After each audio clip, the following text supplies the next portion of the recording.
Soyez sur vos gardes. Nous allons lire un passage dans le Nouveau Testament, dans la première épître de Paul aux Corinthiens, chapitre 10, verset 12. Voici ce que l'apôtre déclare. « Ainsi donc, que celui qui croit être debout prenne garde de tomber. » Nous sommes tous sujets à la faiblesse.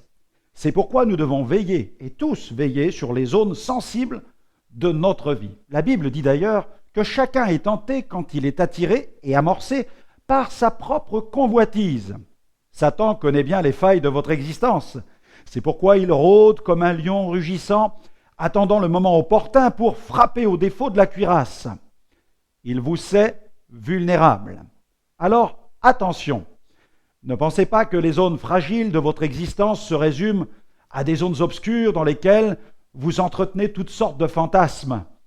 Vous devez savoir aussi que l'ennemi cherchera à vous atteindre dans les zones de votre vie où vous avez la prétention de vous croire suffisamment fort.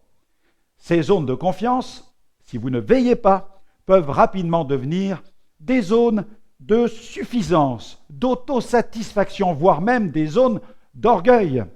Soyez plus que jamais vigilants quant aux zones sombres et aux zones de confiance de votre vie, car si le diable ne peut pas vous retenir, il cherchera toujours à vous pousser en avant.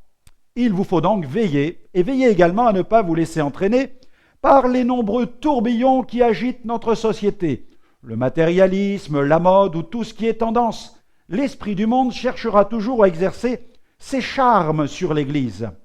Rendez grâce à Dieu pour sa fidélité. Gardez votre cœur de l'orgueil et ne laissez pas la bénédiction matérielle, entre guillemets temporelle, vous voiler la face de ce qui est éternel. Ne prenez pas le risque d'irriter l'Éternel par de mauvais comportements ou de mauvaises pensées. Gardez votre cœur, gardez vos voies, veillez.